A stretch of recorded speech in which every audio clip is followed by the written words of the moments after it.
ನಿಮ್ಮ ರಿಲೇಷನ್ಶಿಪ್ ಒಳಗೆ third party situation ಇತ್ತಂದ್ರೆ ಈ ರೀಡಿಂಗು ನಿಮಗಾಗಿ. Welcome back to my channel Awaken Tarot with Nikhita. This is a general collective and timeless reading. Third party tarot reading ಮಾಡ್ತಿದ್ದಾನೆ ಇವತ್ತು. ನಿಮ್ಮ ಮತ್ತು ನಿಮ್ಮ ವ್ಯಕ್ತಿಯ ಮಧ್ಯೆ ಯಾರಾದರೂ ಬಂದು ನಿಮ್ಮ ರಿಲೇಷನ್ಶಿಪ್ ಹಾಳಾಗಿತ್ತಂದ್ರೆ ಅದಕ್ಕೆ ಥರ್ಡ್ ಪಾರ್ಟಿ ಅಂತ ನಾವು ಹೇಳ್ತೀವಿ. ಸೊ ಆ ರೀತಿಯಾದಂಥ ನಿಮ್ಮದೊಂದು ಪರಿಸ್ಥಿತಿ ಇತ್ತು, ಬೇರೆಯೊಬ್ರು ಬಂದು ನಿಮ್ಮ ರಿಲೇಷನ್ಶಿಪ್ ಹಾಳಾಗಿತ್ತು ಅಂದ್ರೆ ಈ ರೀಡಿಂಗನ್ನು ಪೂರ್ತಿ ನೋಡ್ರಿ, ಸ್ಕಿಪ್ ಮಾಡ್ಲಂಗೆ ನೋಡ್ರಿ. ಸೊ ನಾವು ವೀಡಿಯೋಸನ್ನ ಯಾವಾಗ ಅಪ್ಲೋಡ್ ಮಾಡ್ತೀನಿ ಅದು ನಿಮಗೆ ಫಸ್ಟ್ ನೀವೇ ನೋಡಬೇಕು ಅಂತಿತ್ತಂದ್ರೆ ಬೆಲ್ ಐಕಾನನ್ನು ಆ್ಯಕ್ಟಿವೇಟ್ ಮಾಡ್ಕೊಳ್ರಿ. Okay, let us start the reading. First ನಿಮ್ಮ ವ್ಯಕ್ತಿ ಮತ್ತು ನಿಮ್ಮ ಥರ್ಡ್ ಪಾರ್ಟಿ ಮಧ್ಯೆ ಏನು ಒಂದು ಎನರ್ಜಿ ಐತೆ ಅಂತ ನೋಡೋಣ ಅಂತ. ಥರ್ಡ್ ಪಾರ್ಟಿ ಮತ್ತು ನಿಮ್ಮ ವ್ಯಕ್ತಿ ಮಧ್ಯೆ ಭಾಳ ಜಗಳಗಳು ನಡೀತದವು, ಮನಸ್ತಾಪಗಳು ಆಗ್ತದವು, ಭಾಳ ಯೋಚನೆಗಳು ಬರ್ತದವು. ಅವರಿಬ್ಬರದ್ದು ರಿಲೇಷನ್ಶಿಪ್ಪು ಒಂದು ಕಗ್ಗಂಟಿನ ರೀತಿ ಇಲ್ಲೇ ಕಾಣ್ತಾ ಐತಿ. ಈ ಕಡೆ ಬಿಟ್ಟು ಹೋಗೋಕ್ಕೂ ಬರಲ್ಲ, ಈ ಕಡೆ ಜೊತೆಗೆ ಚಂದ ಖುಷಿಯಿಂದ ಇರೋಕ್ಕೂ ಆಗಲ್ಲ ಅಂಥದ್ದೊಂದು ಪರಿಸ್ಥಿತಿ ಇಲ್ಲೇ ಕಾಣ್ತಾ ಐತಿ ಸದ್ಯ. ಥರ್ಡ್ ಪಾರ್ಟಿ ಅಥವಾ ನಿಮ್ಮ ವ್ಯಕ್ತಿ ಒಬ್ಬರು ಯಾರಾದರೂ ಹೆಣ್ಮಕ್ಳಾಗಿರ್ಬೋದು. ಸೊ ಅವರಿಗೆ ಈ ರೀಡಿಂಗ್ ಭಾಳ ಚೆನ್ನಾಗಿದ್ದು ರೆಸಿಡೆಂಟ್ ಆಗ್ತದೆ. ಇಲ್ಲಿ ಇಬ್ಬರೊಳಗೆ ಒಬ್ರು ಏನು ಮಾಡ್ಯಾರ ಅಂದ್ರೆ ತಮ್ಮ ಕೇರ್ ತಾವು ಮಾಡ್ಕೊಳಕತ್ಬಿಟ್ರ, ಇನ್ನೊಬ್ರನ್ನ ಕೇರ್ ಮಾಡವಲ್ರ. ಇನ್ನೊಬ್ರ ಬಗ್ಗೆ ಅವ್ರಿಗೆ ಯೋಚನೆ ಇಲ್ಲ, ತಮ್ಮ ಬಗ್ಗೆ ತಾವು ಅಷ್ಟು ಆರಾಮ ಇರ್ಬೇಕಂತ ಯೋಚನೆ ಮಾಡ್ತಿದಾರೆ. ಹಾಗಾಗಿನೇ ಇಲ್ಲಿ ಜಗಳಗಳು ನಡೀತದವು. ಎಷ್ಟೇ ಸಮಾಧಾನ ಶಾಂತಿ ಇದ್ರೂ ಹಳೆಯ ವಿಷಯಗಳಿಗಾಗಿ ಇಲ್ಲಿ ಆಗ್ತದವು. ಎಷ್ಟೇ ಹೊಂದ್ಕೊಂಡು ಹೋಗ್ಬೇಕಂತ ನೋಡ್ತಿದಾರ, ಬಾಯ್ ಬಿಟ್ಟು ಹೇಳ್ತಾರ ನಾವು ಮೇಡ್ ಫಾರ್ ಈಚ್ ಅದರ್ ಅಂತ ಇರ್ಬೋದು ಅಂತ ಅವ್ರಿಗೆ ಅನಿಸ್ತತಿ. ಬಟ್ ಅದು ಆ್ಯಕ್ಷನ್ ಒಳಗೆ ನಿಜ ಜೀವನದಾಗ ಅದ ರೀತಿ ಕಾಣಕತ್ತಿಲ್ಲ. ಇಬ್ಬರು ಬಹಳ ಡಿಫ್ರೆಂಟ್ ಅದಾರ. ಇಲ್ಲಿ ಥಿಂಕಿಂಗ್ ಪ್ರೊಸೆಸ್ ಭಾಳ ಡಿಫ್ರೆಂಟ್ ಐತಿ ಇಬ್ಬರದು.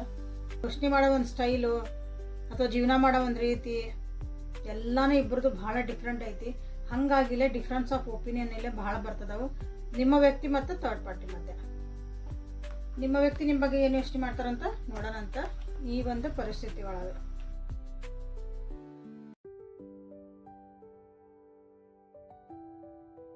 ಮಿಸ್ ಮಾಡ್ಕೊಂತದಾರ, ಬಟ್ ನಿಮ್ಮ ಹತ್ರ ಬಂದು ಮಾತಾಡಕ್ಕೆ, ನಿಮ್ಮ ಹತ್ರ ಬರಕ್ಕೆ ಅವರಿಗೆ ಕಷ್ಟ ಐತಿ.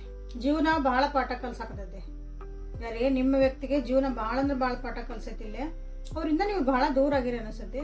ಹಾಗಾಗಿ ನಿಮ್ಮನ್ನು ಭೇಟಿ ಆಗ್ಬೇಕು ಅಥವಾ ನಿಮ್ಮನ್ನು ಮಾತಾಡಿಸ್ಬೇಕು, ನಿಮಗೆ ಅವ್ರು ಏನಾಗೈತಿ ಜೀವನದಾಗ ಅದನ್ನ ಹೇಳಬೇಕು ಅಂತಂದ್ರೆ ಅಷ್ಟು ಈಸಿ ಇಲ್ಲ. ಈಗ ನೀವು ಅಷ್ಟೊಂದು ಈಸಿಯಾಗಿ ಅವೈಲೇಬಲ್ ಇಲ್ಲ ನೀವೀಗ. ಓಕೆ, ಅವಾಗನೇ ಅವ್ರು ಯಾವಾಗ ಹಲೋ ಅಂದ್ರೆ ಹಲೋ ಅಂತಿದ್ರಿ, ಯಾವಾಗ ಮಾತಾಡ್ತಿದ್ರಿ ಅಂದ್ರೆ ಈಗಿಲ್ಲ.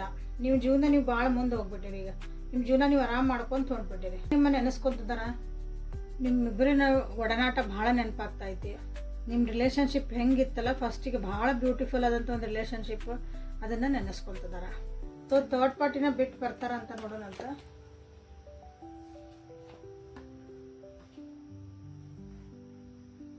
ಯೋಚನೆ ಮಾಡ್ತಿದಾರ ಥರ್ಡ್ ಪಾರ್ಟಿನ ಬಿಟ್ಟು ಬರಕ್ಕೆ.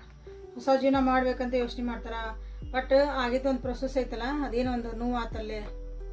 ಥರ್ಡ್ ಪಾರ್ಟಿ ಜೊತೆಗೆ ಒಂದಿಷ್ಟು ಕಷ್ಟಗಳನ್ನ ಎದುರಿಸಿದ್ರು, ಅದನ್ನೆಲ್ಲಾನು ಈಗ ಹೀಲ್ ಮಾಡ್ಕೊಳೋದಂದ್ರೆ ಟೈಮ್. ಈಗ ಅವ್ರಿಗೆ ಹೀಲಪ್ ಆಗಬೇಕು ಮತ್ತು ಅಗೇನ ಹಾರ್ಟ್ ಚಕ್ರ ಬ್ಲಾಕೇಜಸ್ ಎಲ್ಲ ಹೋಗಬೇಕು. ಆಮೇಲೆ ನಿಮ್ಮ ಹತ್ರ ಬರುವಂಥದ್ದು ಸಾಧ್ಯತೆಗಳದ. ಈ ಪ್ರೊಸೆಸ್ ಆಗಿಲ್ಲ ಅಂದ್ರೆ ಇದನ್ನು ಇಲ್ಲ. ರೊಮ್ಯಾನ್ಸ್ ಏಂಜಲ್ಸ್ ಕಡೆಯಿಂದ ನಿಮ್ಗೆ ಮತ್ತೇನಾದರೂ ಮೆಸೇಜಸ್ ಬರ್ತಾವೆ ನೋಡೋಣಂತ. ಥರ್ಡ್ ಪಾರ್ಟಿ ಸಿಚುವೇಶನ್ ಒಳಗಿದ್ದಾರೆ ಹೀಗಾಗಿ.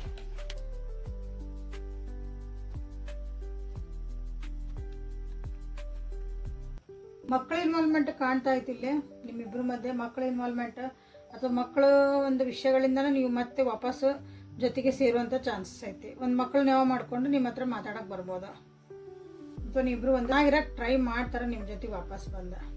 ಏನಾದರೂ ಮೆಸೇಜಸ್ ಬರ್ಬೋದು ನೋಡ್ರಿ. ಅದ್ರೊಳಗೆ ಸ್ವಲ್ಪ ನಿಮ್ಗೆ ಏನಾದ್ರು ರೊಮ್ಯಾಂಟಿಕ್ ಆಗಿ ನಿಮ್ಮ ಜೊತೆಗೆ ಏನೋ ಮಾತಾಡ್ದಾಗ ನೀವು ಅನ್ನಿಸ್ಬೋದು, ಏನು ಇವತ್ತು ಹಿಂಗೆ ಮಾತಾಡ್ತಿದಾರಲ್ಲ, ಮಾತಾಡೋ ವರ್ಷ ಚೇಂಜ್ ಆಗೈತಿ ಅಂತ ನಿಮ್ಗೆ ಅನ್ನಿಸ್ಬೋದು. ತಮ್ಮ ಒಳಗಿಂದ ಮನಸ್ಸೊಳಗಿಂದ ಒಂದು ಪ್ರೀತಿನ ಎಕ್ಸ್ಪ್ರೆಸ್ ಮಾಡಬಹುದು ಕೆಲವೊಬ್ರಿಲ್ಲೇ. ಅಂದ್ರೆ ನೀವು ಅದಕ್ಕೆ ಏನು ರಿಯಾಕ್ಷನ್ ಕೊಡ್ತೀರಿ ಅಂತ ನೋಡೋಕ್ಕಾಗಿದೆ. ಇಲ್ಲಿ ಕೆಲವೊಬ್ರು ವಾಪಸ್ ಮತ್ತೆ ತಮ್ಮ ಜೀವನನ ತಮ್ಮ ಕೈಯೊಳಗೆ ತಗೋಬೇಕು ಅಂತಲೇ ಯೋಚನೆ ಮಾಡ್ತಿದ್ದಾರೆ. ಈ ಪ್ರೀತಿ ವಿಶ್ವಾಸ ಎಲ್ಲ ವಾಪಸ್ ತರಬೇಕು. ಇದ್ರೊಳಗೆ ಒಂದು ಫುಲ್ನೆಸ್ ಹೆಂಗಿತ್ತು ಅದನ್ನು ವಾಪಸ್ ತರಬೇಕಿಲ್ಲೇ. ಈ ಸಲ ಏನೇ ಡಿಸಿಷನ್ ಮಾಡಿದ್ರು ಕ್ಲಿಯರ್ ಆಗಿರಬೇಕು ಅಂತ ನಿಮ್ಮ ವ್ಯಕ್ತಿ ಯೋಚನೆ ಮಾಡ್ತಿದಾರೆ. ಸೊ ಯಾರು ದಿನಾನು ರೀಡಿಂಗ್ ನೋಡ್ತಿದ್ದೀರಿ, ನಿಮ್ಮ ವ್ಯಕ್ತಿ ಚೇಂಜ್ ಆಗ್ತಿರೋದು ಕಾರ್ಡ್ಸ್ ಬರ್ತದ ನಮಗೆ ದಿನಾನ. ನಿಮ್ಮ ಕಡೆ ಸೆಳೆತ ಜಾಸ್ತಿ ಆಗ್ತಾ ಐತಿ, ನಿಮ್ಮ ಜೊತೆಗೆ ಇರ್ಬೇಕನ್ನೋದೊಂದು ಛೆ ನಾವು ಇಲ್ಲಿ ಕಾಣ್ಬೋದು. ದಿನಾನು ಯಾರು ರೀಡಿಂಗ್ ನೋಡ್ತೀರಿ ಅವರಿಗೆ ಗೊತ್ತಾಗತ್ತೆ. ಈ ಸಲ ಜೀವನದಾಗ ಏನು ಬೇಕು ಏನು ಬೇಡ ಅಂತಂದು ಒಂದು ಕ್ಲಾರಿಟಿ ಇಟ್ಕೋಬೇಕು. ಆಮೇಲೆ ತಮ್ಮ ಡೆಸಿಷನ್ಸ್ ತಾವು ಮಾಡ್ಕೋಬೇಕು ಅನ್ನೋದು ಒಂದು ಒಳ್ಳೆ ಬುದ್ಧಿ ಬಂದೈತಿ ನಿಮ್ಮ ವ್ಯಕ್ತಿ ಈ ಸಲ ಅಂತ ಹೇಳ್ಬೋದು. ಓಕೆ, ಟ್ಯಾರೋದಿಂದ ಏನು ಮೆಸೇಜಸ್ ಬರ್ತಾವೋ ಥರ್ಡ್ ಪಾರ್ಟಿ ಸಿಚುವೇಶನ್ ಒಳಗಂತ ನೋಡೋಣ ಅಂತ ನಮಗೋಸ್ಕರ. ಥರ್ಡ್ ಪಾರ್ಟಿ ಸಿಚುವೇಶನ್ ಒಳಗೆ ಅದ ನನ್ನ ವ್ಯೂವರ್ಸ್, ಅವ್ರಿಗೆ ಏನು ಗೈಡೆನ್ಸ್ ಕೊಡ್ತೀರಿ, ಅವ್ರಿಗೆ ಮೆಸೇಜ್ ಏನು ಕೊಡೋಕ್ಕೆ ಇಷ್ಟಪಡ್ತೀವಿ.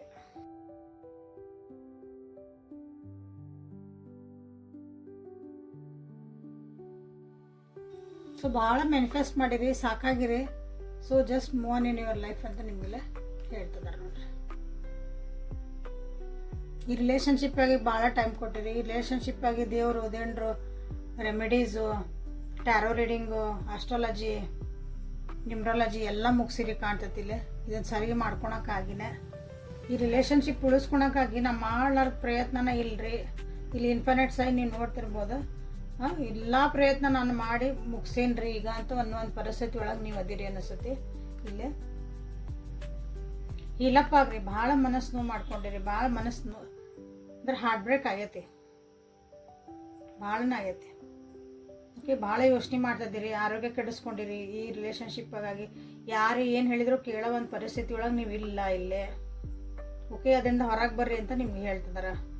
ಆರೋಗ್ಯ ಭಾಳ ಅಂದ್ರೆ ಭಾಳ ಹಾಳು ಮಾಡ್ಕೊಂಡಿರಿ. ಅದು ಮೆಂಟಲ್ ಅಂದರೆ mental health, physical health, emotional health, social health ಎಲ್ಲನೂ ಕೆಡಿಸ್ಕೊಂಡ್ಬಿಟ್ಟಿರಿ. ನೀವೀಗ ಒಬ್ಬರೇ ಇರೋಕ್ಕೆ ಇಷ್ಟಪಡ್ತಿದ್ದೀರಿ ಅನ್ನಿಸತ್ತಿಲ್ಲ. ಜೀವನದ ನನಗೇನು ಉಳ್ದಿಲ್ಲನ್ರಿ ಅನ್ನಂಗೆ ಆಗ್ಬಿಟ್ಟಿರಿ. ನಿಮ್ಮ ಸುತ್ತಮುತ್ತ ಎಷ್ಟು ಚೆನ್ನಾಗಿ ಒಂದು ನಿಮಗೆ ಸಂತೋಷ ಕೊಡೋಂಥ ಒಂದು ಫ್ಯಾಮಿಲಿ ಐತಿ, ಫ್ರೆಂಡ್ಸ್ ಅದಾರ, ನಿಮಗೆ ಹೆಲ್ಪ್ ಮಾಡೋಕೆ ಒಂದಿಷ್ಟು ಜನ ಅದಾರ. ಬಟ್ ನೀವು ಅದನ್ನು ನೋಡೋಕೆ ತಯಾರಿಲ್ಲ. Just because of this relationship. ಈ ರಿಲೇಷನ್ಶಿಪ್ಪಿಗಾಗಿ ನೀವು ಬೇರೆ ಎಲ್ಲನೂ ಮರೆತುಬಿಟ್ಟಿರಿ ಅಂತ ಹೇಳ್ಬೋದು ಜೀವನದಾಗಲಿ. ಸೊ ಹಾಗಾಗಿ ಇಲ್ಲಿ ನೀವೆಲ್ಲ ಟ್ರಾನ್ಸ್ಫಾರ್ಮೇಷನ್ ಮಾಡಿರಿ, ಇದಕ್ಕೊಂದು ಎಂಡ್ ಹಾಕ್ರಿ, ಹೊಸ ಜೀವನ ಸ್ಟಾರ್ಟ್ ಮಾಡಿರಿ ನಿಮ್ಗೆ ಅಂತ ಹೇಳ್ತಿದಾರೆ. ಹಗಲೆಲ್ಲ ಹೋಗಿ ಬಿಡೋದು ಬೇಡ. ಬಟ್ ಕಷ್ಟ ಆಗ್ತಾಯಿತ್ತು ನಿಮಗೆ ಮುಂದೆ ಹೋಗೋಕೆ. ಓಕೆ, ಕಷ್ಟ ಆಗ್ತಾಯಿತ್ತು. Take a help of your friends. ನಿಮ್ಮ ಫ್ರೆಂಡ್ಸಿಗೆ ಹೆಲ್ಪ್ ತೊಗೊಳ್ರಿ, ಅವ್ರು ಹೆಲ್ಪ್ ಮಾಡ್ತಾರೆ ನಿಮ್ಗೆ. ಇದರಿಂದ ಹೊರಗೆ ನಿಮ್ಗೆ ಹೆಂಗೆ ಹೊರಗೆ ಬರಬೇಕಲ್ಲ ಹೆಲ್ಪ್ ಮಾಡೋರು ಅದಾರ. ಸ್ವಲ್ಪ ಅವ್ರು ಏನು ಹೇಳ್ತಿದಾರೆ ಕೇಳೋದು ಕಲಿರಿ. ಪದೇ ಹೋಗಿ ನನಗೆ ಇನ್ನೊಂದು ಚಾನ್ಸ್ ಕೊಡೋದೇವ್ರೆ ಅಥವಾ ಇದೇ ವ್ಯಕ್ತಿನ ನನ್ನ ಜೀವನಕ್ಕೆ ಬರಲಿದ್ದೇವ್ರೆ, ಇವರೇ ಬರಲಿ ಅನ್ನೋದನ್ನ ಸ್ವಲ್ಪ ನೀವು ಕಮ್ಮಿ ಮಾಡಿರಿ ಅಂತ ನಿಮ್ಗೆ ಹೇಳ್ತದ. ಇಷ್ಟೆಲ್ಲ ನೋವಾಗಿದ್ಮೇಲೆ ಅವ್ರ ಕಡೆಯಿಂದ ಇಷ್ಟೆಲ್ಲ ಹಾರ್ಟ್ ಬ್ರೇಕ್ ಆದಮೇಲೆ ಡೈವರ್ಸ್ ಆಗಿರ್ಬೋದು, ಸಪ್ರೇಷನ್ ಆಗಿರ್ಬೋದು, ಬ್ರೇಕಪ್ ಆಗಿರ್ಬೋದು, ಇಲ್ಲಿ ಭಾಳ ಮಂದಿವ ಅದರಿಂದ ನಿಮ್ಮ ಫ್ಯಾಮಿಲಿದು ಒಂದು ಖುಷಿನೂ ಹಾಳಾಗೈತಿ. ಇಲ್ಲಿ ನಿಮ್ಮ ಆರೋಗ್ಯ ಜೊತೆಗೆ ನಿಮ್ಮ ಫ್ಯಾಮಿಲಿ ಆರೋಗ್ಯನೂ ನೀವಿಲ್ಲಿ ಹಾಳು ಮಾಡ್ಕೊಂಡಿರಿ ಅಂತ ಹೇಳ್ಬೋದು. ನಿಮ್ಮ ಲಕ್ಷ್ಯನ ಸ್ವಲ್ಪ ಬೇರೆ ಕಡೆ ಕೊಡ್ರಿ. ಓಕೆ, ಸ್ವಲ್ಪ ಚಾರಿಟಿ ಮಾಡಿರಿ, ಏನಾದರೂ ಒಂದು ಸೋಷಿಯಲ್ ಸರ್ವಿಸ್ ಮಾಡಿರಿ. ಸೋಷಿಯಲ್ ಸರ್ವಿಸ್ ಅಂದ್ರೆ ಏನು ದೊಡ್ಡ ಮಾಡ್ಬೇಕಂತೇನಿಲ್ಲ. 4 ಮಂದಿ ಜೊತೆಗೆ ಚೆನ್ನಾಗಿ ಬೆಳೀರಿ, ಖುಷಿಯಿಂದಾಗಿರ್ರಿ. ನಿಮ್ಮ ಕೈಯಿಂದ ಎಷ್ಟಾಗತ್ತೋ ಅಷ್ಟು ಇನ್ನೊಬ್ಬರಿಗೆ ಹೆಲ್ಪ್ಲೆಸ್ ಇದ್ದವ್ರಿಗೆ ಅವ್ರಿಗೆ ಹೆಲ್ಪ್ ಮಾಡಿರಿ. ಇಷ್ಟು ಸಿಂಪಲ್ ಅದ. ಓಕೆ, ದೇವ್ರು ನಮ್ಗೆ ಏನು ಕೊಟ್ಟಿರ್ತಾನೆ ಅದು ವಾಪಸ್ ಕೊಡ್ರಿ. ಇಲ್ಲೇ 4 ನಂಬರ್ 6 ನಂಬರು ಮಿರರಿಂಗ್ ನಂಬರ್ಸ್ ಬಂದಾವ. ಇಲ್ಲೇ ಒಂದು ನೀವೇನು ಯೂನಿವರ್ಸಿಟಿ ಕೊಡ್ತೀರಿ ಅದು ನಿಮ್ಗೆ ವಾಪಸ್ ಬರ್ತಾ ಐತಿ ನಿಮ್ಮ ಜೀವನದಾಗ. ಸೊ ಅದ್ರ ಕಡೆನೂ ಲಕ್ಷ್ಯ ಕೊಡ್ರಿ. ನೀವೇನು ಯೋಚನೆ ಮಾಡ್ತಿದ್ದೀರಿ, ಏನು ಫೀಲ್ ಮಾಡ್ತಿದ್ದೀರಿ, ಏನು ಅಫರ್ಮೇಷನ್ಸ್ ಹೇಳ್ತಿದ್ದೀರಿ, ನಿಮಗೆ ನೀವು ಏನು ಅನ್ಕೊತಿದ್ದೀರಿ, ಪಾಸಿಟಿವ್ ಆಗಿ ಮಾತಾಡ್ತಿದ್ದೀರೋ ನೆಗೆಟಿವ್ ಆಗಿ ಮಾತಾಡ್ತಿದ್ದೀರೋ, ಸೊ ಅದೆಲ್ಲ ರಿಫ್ಲೆಕ್ಟ್ ಆಗ್ತಾಯಿದೆ. ಅದರಿಂದ ಹೊರಗೆ ಬರ್ರಿ ಅಂತ ನಿಮಗೆ ಹೇಳ್ತಿದಾರೆ. ಕಷ್ಟ ಐತಿ ಬಟ್ ಹೊರಗೆ ಬರ್ರಿ ಅಂತ ನಿಮಗೆ ಹೇಳ್ತಿದಾರೆ. ಮೋಸ್ಟ್ಲಿ ಇದು ರಿಲೇಷನ್ಶಿಪ್ ಮುಗಿದು ಹೋಗ್ಬಿಟ್ಟದ ಅನಿಸುತ್ತೆ, ಅದಕ್ಕೆ ದಿ ಎಂಡ್ ಆಗೈತಿ. ಬಟ್ ಆದರೂ ನೀವು ಅದನ್ನು ಹೋಲ್ಡ್ ಮಾಡಿ ಹಿಡ್ಕೊಂಡಿರಿ. ಇನ್ನೂ ಕೆಲವೊಬ್ರು ಕಷ್ಟಪಟ್ಟು ಹಿಡ್ಕೊಂಡಿರಿ ರಿಲೇಷನ್ಶಿಪ್ನ. ಮುಂದೆ ಅದು ಮುಗಿಯಕ್ಕೆ ಬಂದೈತಿ, ಆ್ಯಕ್ಚುಲಿ ಮುಗಿಯಕ್ಕೆ ಬಂದೈತಿ ಅದು ರಿಲೇಷನ್ಶಿಪ್. ಸೊ ಬೆಟರ್ ನೀವೀಗ ಎಚ್ಚೆತ್ಕೊಳ್ರಿ, ಗೈಡೆನ್ಸ್ ತೊಗೊಳ್ರಿ. ಓಕೆ, 3 ನಂಬರ್ ಭಾಳ ರಿಫ್ಲೆಕ್ಟ್ ಆಗ್ತಾ ಐತಿ. ಯಾರಾದ್ರೂ ನಿಮ್ಗೆ ಏನಾದ್ರು ಒಂದು ಒಳ್ಳೆ ಬುದ್ಧಿ ಹೇಳ್ತಿದಾರ ಅಂದ್ರೆ ಅದು ಯಾಕೆ ಹೇಳ್ತಿದಾರ ಅಂತಂದು ಕೇಳ್ರಿ. ಸೊ ಇದು ನಿಮ್ಮ ಥರ್ಡ್ ಪಾರ್ಟಿ ಸಿಚುವೇಶನ್ ಒಳಗೆ ಯಾರದಿರಿ ಅದು ನಿಮಗಾಗಿ ಟ್ಯಾರೋದಿಂದ ಬಂದಿರೋಂಥ ಗೈಡೆನ್ಸ್. ಈಗ ಯೂನಿವರ್ಸ್ ಕಡೆಯಿಂದ ಏನು ಗೈಡೆನ್ಸ್ ಬರ್ತಿದೆ ಅಂತ ನೋಡೋದಂತ, ಗಾಡೆಸಸ್ ಗೈಡೆನ್ಸ್ ಒರಾಕಲ್ಸಿಂದ ನೋಡೋದಂತ. ಸೊ ಲಾಸ್ಟಿಗೆ ಕ್ವಶನ್ ತೆಗಿತೀನಿ ಬುಕ್ ಆಫ್ ಆನ್ಸರ್ಸಿಂದ. ಕ್ವಶನ್ಸನ್ನು ನೀವು ಈಗ ರೆಡಿ ಮಾಡ್ಕೊಂಬಿಡ್ರಿ. So guidance for my viewers angels.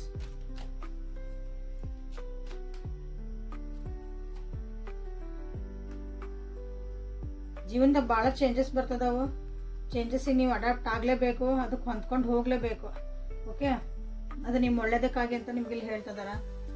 ಆಗಂಗಿಲ್ಲ ಅಂದ್ರೆ ಆಗಂಗಿಲ್ಲ ಅಂತ ಹೇಳೋದು ಕಲೀರಿ. ಸೇ ನೋ ಅಂತಂದಾಗ ಯಾವಾಗ ಬೇಕಲ್ಲ ಅವಾಗ ನೆಸರಿ ಇದ್ದಾಗ ನೋ ಅನ್ನೋದನ್ನ ಕಲೀರಿ. ಬೌಂಡ್ರೀಸ್ ಹಾಕ್ಕೊಳ್ರಿ. ಓಕೆ, ಒಬ್ರನ್ನ ಇಷ್ಟಪಡ್ತೇವೆ ಅಥವಾ ಒಬ್ರನ್ನ ಹೇಳಿದ ಮಾತು ನಾವು ಕೇಳ್ತೇವೆ, ಅವ್ರಿಗೆ ರೆಸ್ಪೆಕ್ಟ್ ಕೊಡ್ತೀವಿ ಅಂದ್ರೆ ಅವ್ರು ಏನು ಹೇಳಿದ್ದಕ್ಕೆಲ್ಲ ಹ್ಞೂ ಅಂತೇವೆ ಅಂತ ಅರ್ಥ ಅಲ್ಲ. ಅದನ್ನ ಇಲ್ಲಿ ನಿಮ್ಗೆ ಕ್ಲಿಯರ್ ಆಗಿ ಹೇಳ್ತಿದಾರ. ಬೌಂಡ್ರೀಸ್ ಹಾಕ್ಕೊಳ್ರಿ. ನಿಮ್ಮ ಒಂದು ಜೀವನದ ನೆಮ್ಮದಿನ ನಿಮ್ಗೆ ಪ್ರಯಾರಿಟಿ ಮಾಡ್ಕೊಳ್ರಿ ಅಂತ ನಿಮ್ಗೆ ಇಲ್ಲಿ ಹೇಳ್ತಿದಾರ. ಭಾಳ ವರಿ ಮಾಡ್ಕೊಳಕ್ ಹೋಗ್ಬೇಡ್ರಿ, ಆರೋಗ್ಯ ಕೆಡಿಸ್ಕೊಂಡಿರಿ ಅಂತ ಹೇಳಿದೆ ಇಲ್ಲಿ. ಸೊ ಹಾಗಾಗಿ ನಿಮ್ಗೆ ಏನು ಆಗ್ತಾ ಇತ್ತಲ್ಲ ಜೀವನದಾಗಿಲ್ಲಿ ಎಲ್ಲ ನಿಮ್ಮ ಒಂದು ಒಳ್ಳೇದಕ್ಕೆ ಆಗ್ತಾ ಐತಿ. ನಿಮ್ಗೇನು ವರಿ ಮಾಡ್ಕೊಳೋದಿಲ್ಲ. Everything is working out beautifully. ನಮಗೆ ಅನಿಸ್ತತಿ ಏನು ನಾವು ಅನ್ಕೊಂಡಾಗ ಆಗಿಲ್ಲ ಅಂದ್ಕೊಂಡು ನಮಗೆ ಕೆಟ್ಟದ. ಹಂಗಲ್ಲ. ಏಂಜಲ್ಸಿಗೆ ನೀವು ಫೇತ್ ಇಡ್ರಿ. ನೋಡಿ ಬಂತಿಲ್ಲ. Leap of faith. ರಿಸ್ಕ್ ತಗೋರಿ ಜೀವನದಾಗ. ನಿಮ್ಮ ಮನಸ್ಸು ಏನು ಹೇಳ್ತದೆ ಅದನ್ನ ಕಡೆ ಕೇಳಕ್ ಕಲೀರಿ. ನಿಮಗೆ ನಿಜವಾಗ್ಲೂ ಏನು ಬೇಕು ಅದ್ರ ಕಡೆ ಆ್ಯಕ್ಷನ್ ತಗೊಳ್ರಿ ಅಂತ ನಿಮ್ಗೆ ಹೇಳ್ತಿದಾರ. ಇದೇ ವ್ಯಕ್ತಿ ನನಗೆ ಬೇಕ್ರಿ ಅಂತಂದ್ರೆ ಅದಕ್ಕೊಂದು ಏನಾರು ಆ್ಯಕ್ಷನ್ ತಗೊಳ್ರಿ. ಬರೀ ರೆಮಿಡಿ ತೊಗೊಂಡೆ, ಟ್ಯಾರೋ ಕೇಳಿದೆ, ಆಸ್ಟ್ರಾಲಜಿ ಕೇಳಿದೆ, ಇನ್ನೊಂದು ಕೇಳಿ ಇಲ್ಲ, ಅದಕ್ಕೆ ನಮ್ಮ ಮುಂದೆ ಏನು ಮಾಡಲಿ, ನಿಮ್ಗೊಂದು ಏನೋ ಗೈಡೆನ್ಸ್ ಕೊಟ್ಟಿರ್ತಾರ, ಅವ್ರೆಲ್ಲರೂ ಯಾರ ಕಡೆ ಕೇಳ್ತಿರೋರು, ಅದಕ್ಕೆ ಮುಂದೊಂದು ಆ್ಯಕ್ಷನ್ ತೊಗೊಳ್ರಿ ಅಂತ ನಿಮ್ಗೆ ಹೇಳ್ತಿದಾರ. ನಿಮ್ಗೆ ಇದ ಬೇಕಾಗಿತ್ತಂದ್ರೆ ಇಲ್ರಿ ನನಗೆ ಬ್ಯಾಡ್ರಿ ನಮ್ಮಂದ್ರೆ ಮುಂದೆ ಒಟ್ಟು ಆ್ಯಕ್ಷನ್ ತೊಗೊಳ್ರಿ ಅಂತ ನಿಮ್ಗೆ ಹೇಳ್ತಿದಾರೆ. ಇಲ್ಲಿ ನಿಮ್ಮ ಇಂಟ್ಯೂಷನ್ಸ್ ಭಾಳ ಚಲೋ ಅದಾವು. ಅದನ್ನು ಹೇಳಿದ ಮಾತನ್ನು ನೀವು ಇಲ್ಲೇ ಕೇಳಾಕತ್ತಿಲ್ಲ. ನಿಮ್ದು ಒಳ ಮನಸ್ಸು ಅಂತ ಹೇಳ್ತೀವಲ್ಲ ನಮ್ದು, ಅದು ನಿಮ್ಗೆ ಹೇಳ್ತಾ ಐತಿ ಮುಂದೆ ಇದನ್ನ ಮಾಡು, ಇದು ಬೇಡ, ಹಿಂಗಿರೋ ಹಂಗಂತಂದು ನೀವು ಅದನ್ನು ಕೇಳಾಕತ್ತಿಲ್ಲ. ಓಕೆ, ಅದನ್ನು ಕೇಳ್ರಿ, ಅದರ ಕಡೆ ಲಕ್ಷ್ಯ ಕೊಡ್ರಿ ಅಂತ ನಿಮ್ಗೆ ಹೇಳ್ತಿದಾರ. ಸೊ ಇನ್ನೂ ಕ್ಲಾರಿಟಿ ಬೇಕಂದ್ರೆ ಪರ್ಸ್ನಲ್ ರೀಡಿಂಗ್ ತೊಗೊಳ್ರಿ. ಸೊ ವಾಟ್ಸಪ್ಪಿಗೆ ಮೆಸೇಜ್ ಮಾಡ್ಕೊಳ್ರಿ. ಇಲ್ಲಿ ನಿಮ್ದಿಲ್ಲಿ ವಾಟರ್ ತತ್ವ ಅಥವಾ ಜಲತತ್ವ ಏನೈತಲ್ಲ ಅದು ಇಂಬ್ಯಾಲೆನ್ಸ್ ಭಾಳ ಕಾಣ್ತಾ ಐತಿ. ಜಲತತ್ವ ಆ್ಯಂಡ್ ಪೃಥ್ವಿ ತತ್ವ ನಿಮ್ದಿಲ್ಲಿ ಭಾಳ ಇಂಬ್ಯಾಲೆನ್ಸ್ ಕಾಣ್ತಾ ಐತಿ. ಸೊ ಹಾಗಾಗಿ ನೀವೇನು ಮಾಡ್ರಿ ಅಂದ್ರೆ ನೀರನ್ನು ನೋಡಿ ಮಾಡಿ ಖರ್ಚು ಮಾಡ್ರಿ. ಓಕೆ, ನೀರಿಗೆ ಒಂದು ಬೆಲೆ ಕೊಡ್ರಿ. ಯಾವ ರೀತಿನಾರ ಆಗಿರ್ಬೋದು ವಾಟರ್ ನೋಡ್ರಿ ಎಲ್ಲೆಲ್ಲಿ ಉಪಯೋಗಿಸ್ಕೊಂತೆ ನಾವು ಎಲ್ಲಾನು ಹೆಂಗೆ ಬೇಕಾದ್ರೆ ಹಂಗೆ ಉಪಯೋಗಿಸ್ಬೇಡ್ರಿ ಅಂತ ಹೇಳೋದು. ಅದನ್ನು ಬ್ಯಾಲೆನ್ಸ್ ಮಾಡ್ಬೇಕಂದ್ರೆ ನೀವು ಅದಕ್ಕೊಂದು ಮರ್ಯಾದೆ ಕೊಡೋಕೆ ಸ್ಟಾರ್ಟ್ ಮಾಡಬೇಕು. ಸೊ ಪೃಥ್ವಿ ತತ್ವ ಬ್ಯಾಲೆನ್ಸ್ ಮಾಡ್ಬೇಕಂದ್ರೆ ನೀವು ಬರೀ ಕಾಲೊಳಗೆ ಭೂಮಿ ಮೇಲೆ ಅಡ್ಡಾಡ್ರಿ. ಓಕೆ, ಆಕಾಶದಾಗ ಅಡ್ಡಾಡ್ತೀವಲ್ರಿ, ಮನೆ ಒಳಗಲ್ಲ, ಗ್ರೀನ್ ಇದ್ದಲ್ಲೇ ಗ್ರೌಂಡ್ ಇದ್ದಲ್ಲೇ ಹಂಗೆ ಬೇರ್ ಫ್ರೂಟ್ ಬರೀ ಕಾಲೊಳಗೆ ಅಡ್ಡಾಡ್ರಿ, ನೆಲದ ಮೇಲೆ ಅಡ್ಡಾಡ್ರಿ. ಓಕೆ, ಮನೆ ಒಳಗೆ ಅಡ್ಡಾಡ್ತಾನ್ರಿ ಅಂತಲ್ಲ, ಹೊರಗೆ ಹೋಗ್ರಿ. ಹಸಿರು ಹುಲ್ ಮೇಲೆ ಆಯ್ತು ಅಥವಾ ಮೇಲೆ ಮಣ್ಣು ಇರೋದಲ್ಲ ಮಣ್ಣಿನ ಮೇಲೆ ಓಡಾಡ್ರಿ. ಸ್ವಲ್ಪ ನಿಮ್ಮ ಪಾದಗಳು ಭೂಮಿಗೆ ಸ್ಪರ್ಶ ಮಾಡಬೇಕು ಡೈರೆಕ್ಟಾಗಿ. ಅದು ನಿಮ್ಮ ಅರ್ಥಿಂಗ್ ಆಗಿ ಒಂದು ಸ್ವಲ್ಪ ಬ್ಯಾಲೆನ್ಸ್ ಮಾಡ್ತೈತಿ. ಬುಕ್ ಆಫ್ ಆನ್ಸರ್ಸಿಂದ ಆನ್ಸರ್ಸ್ ನೋಡೋಣ ಅಂತ. ಸೊ ಕ್ವಶನ್ಸ್ ರೆಡಿ ಅದಾವ ಅಂದ್ಕೊತೀನಿ. ಒಂದು ಆನ್ಸರ್ ನಮ್ಮ ವ್ಯೂವರ್ಸ್ ಏನೋ ಕೇಳ್ಕೊಂಡಾರ, ಅದಕ್ಕೊಂದು ಆನ್ಸರ್ ಕೊಡ್ರಿ. Do it early. ನೀವೇನು ಅಂದ್ಕೊಂಡಿರಲ್ಲ ಅದಕ್ಕೆ ಆ್ಯಕ್ಷನ್ ತೊಗೋರಿ ಅಂತ ಅಲ್ಲಿ ಬಂತಲ್ಲ, ನೀವು ಟ್ಯಾರೋದಾಗ ನೋಡಿದ್ರಿ. ಈಗ ಯೂನಿವರ್ಸ್ ಗೈಡೆನ್ಸ್ ನಿಮಗೆ ಬಂತು. ಸೊ ಇಲ್ಲಿ ನಿಮ್ಗೆ ಹೇಳ್ತಿದಾರ ಡೂ ಇಟ್ ಅರ್ಲಿ. ನೀವೇನು ಅಂದ್ಕೊಂಡಿರೋದನ್ನ ಪಟ್ ಮಾಡಿ ಮುಗಿಸ್ರಿ, ಅದಕ್ಕೊಂದು ಆ್ಯಕ್ಷನ್ ತೊಗೊಳ್ರಿ ಅಂತ ಅಗೇನ್ ನಿಮಗೆಲ್ಲ ಹೇಳ್ತದ. ಓಕೆ, ಎಷ್ಟು ಹೇಳ್ತಾ ಇವತ್ತಿನ ರೀಡಿಂಗನ್ನು ಮುಗಿಸೋಣ ಅಂತ. ಸೊ ನಾಳೆ ಮತ್ತು ಹೊಸ ರೀಡಿಂಗ್ ಜೊತೆಗೆ ನಿಮ್ಮನ್ನು ಬೆಟ್ಟಾಕನೆ. ಅಲ್ಲಿವರೆಗೂ take care of yourself and be happy always. Thank you for being with me. God bless you all. Thank you.